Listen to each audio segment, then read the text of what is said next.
Muy bien, en el día de hoy vamos a desarrollar el ejemplo número 4 que nos propone el libro de cálculo de varias variables de Purcell en su 9ª edición, el cual dice así: demuestre que el campo f igual a Euler a la x coseno de y más yz en y más xz menos Euler a la x seno de y en j más xyk en la componente k es conservativo, y determine la función tal que el campo sea igual al vector gradiente.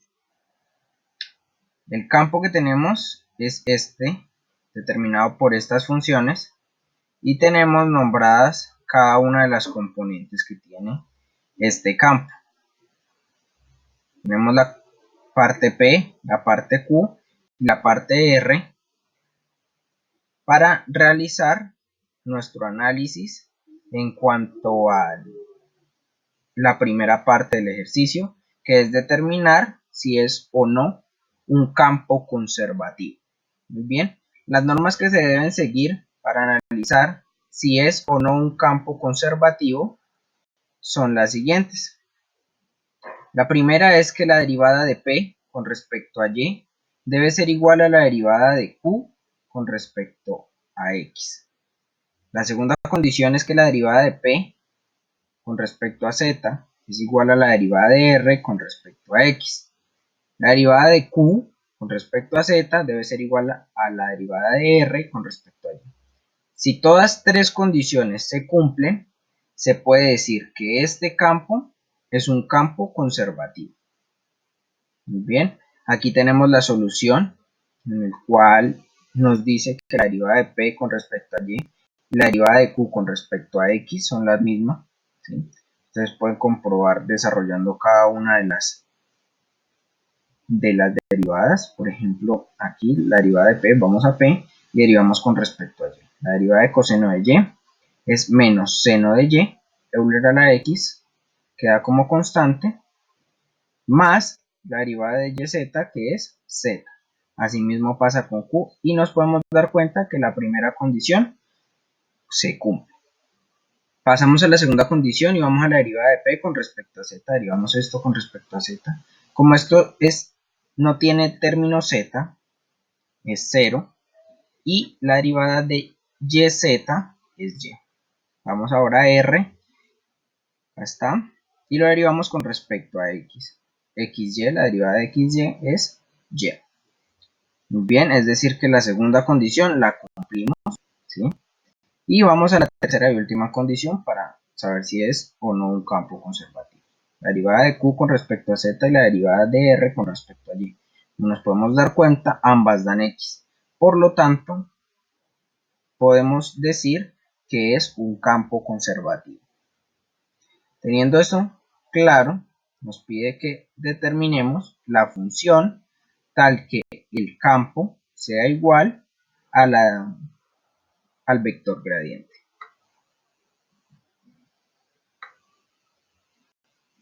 Muy bien, aquí tenemos nuevamente la ecuación que teníamos arriba, con la cual estamos trabajando, y nos dice lo siguiente: que la derivada de la función que nosotros estamos buscando con respecto a x corresponde a la componente en y de nuestro campo. La derivada con respecto a nuestra función, ¿sí? La derivada de nuestra función con respecto a la variable y es la componente en j de nuestro campo. Y lo mismo sucede con la derivada de esa función con respecto a z, que es la componente en k de nuestro campo. Bien, nos dice hallamos la antiderivada con respecto a x, pero con respecto a x, ¿de qué función?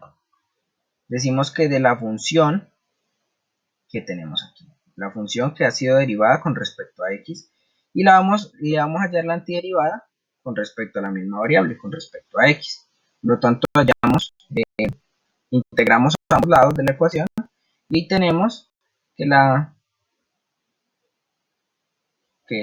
antiderivada de esta función es Euler a la x coseno de y más x y z más la constante 1 de integración en términos de y de z. ¿Por qué colocamos esta constante de integración? Porque no tenemos límites de integración acá, por lo tanto tenemos una constante, ¿sí?, y una integral indefinida. Por eso, como nosotros acabamos de integrar con respecto a x, la constante de integración queda en términos de y y de z, que son los cuales aún no hemos integrado. La función inmediatamente anterior la derivamos con respecto a y. Muy bien, entonces venimos acá y esta función la derivamos con respecto a la variable y. Aquí lo dejamos todo indicado con respecto a qué variables que vamos a integrar y a derivar, perdón, y tenemos aquí la solución de dicha derivada.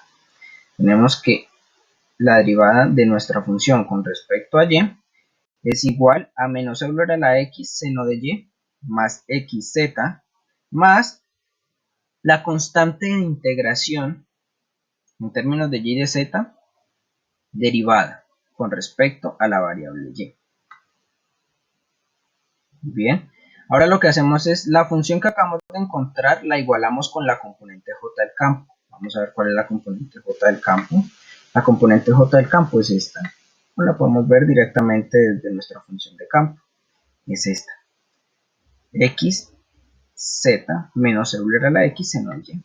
Vamos a ver. Y aquí la tenemos. Xz menos euler a la x seno de y. Y la igualamos a lo que acabamos de encontrar acá arriba. Tenemos entonces que se nos cancela, ¿sí? Y tenemos que la derivada de la constante de integración en términos de y de z, de y, es igual a 0. Pero no nos sirve tener esa constante de integración derivada. Entonces lo que hacemos es hacerle la antiderivada, es decir, integramos, y lo integramos con respecto a la variable, que es la que tenemos acá, que es y. Bien, entonces realizamos la integral y nos da que queda la variable de integración 1 en términos de y de z es igual a la variable de integración 2 con respecto a z. ¿Por qué se nos fue la variable de integración aquí en y? Pues porque acabamos de integrar con respecto a y. Ya integramos con respecto a x en el anterior paso y ahora integramos con respecto a y, es decir que la única variable de la cual depende esta constante es ahora z. Muy bien, acá tenemos entonces que tenemos que reemplazar, ¿sí?, sustituir el valor de C1 en términos de y de z por el valor que acabamos de encontrar, que es C2 en términos de z. ¿Para qué? Para quitarnos una de las dos variables que teníamos acá. Pero de todas maneras, esta constante de integración sigue estando en términos de una variable, es decir, que no la podemos dejar así. Tenemos que continuar. Esta ecuación la derivamos con respecto a z. Entonces queda que como este término no tiene z, es igual a 0. La derivada de esto es igual a xy. Y esto lo dejamos indicado con esta comita, que es la derivada de la constante de integración 2 en términos de z. Muy bien. Igualamos la ecuación derivada con la componente del campo en K. ¿Cuál es la componente del campo en K? Pues la que tenemos nosotros acá, que es xy. Este xy es la componente del campo en K. Y la igualamos a lo que acabamos de encontrar. Es decir, esto de acá. Muy bien. Entonces, al cancelarse estos dos, nos queda que la derivada, ¿sí?, de la componente 2, ¿sí?, en términos de z es igual a 0. Pero volvemos nuevamente al problema que tenemos anteriormente, que es que esto es una derivada. Por lo tanto, debemos nosotros conocer cuál es el valor, no de la derivada, sino el valor que tiene C2. ¿Cómo hacemos eso? Pasamos al siguiente paso, que es integrar. Integramos este valor en términos de z, porque la derivada de esto fue en términos de z, como le decíamos acá. Entonces, al integrarlo, nos queda que C2 en términos de z es igual a c.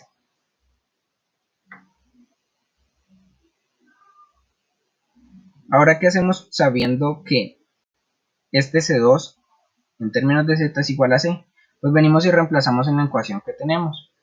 Cuando encontramos el valor normal, lo reemplazamos para que la C, la constante de integración que nos queda, sea una constante de integración general para todo el problema.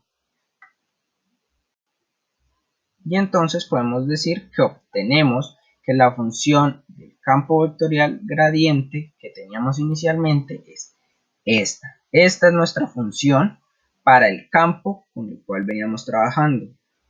El campo que nosotros veníamos trabajando era este, ¿sí? El campo vectorial gradiente, y arrancamos desde él y encontramos la función a la cual pertenece este campo. Si nosotros queremos comprobar, podemos derivar toda esta función, con respecto a x, y encontramos esta partecita acá, que es la componente ni. Si derivamos toda esta función con respecto a y, encontramos este pedacito acá de la función con respecto a la componente j. Y si derivamos todo esto con respecto a z, encontramos la componente en k, y este sería nuestro vector gradiente, nuestro campo.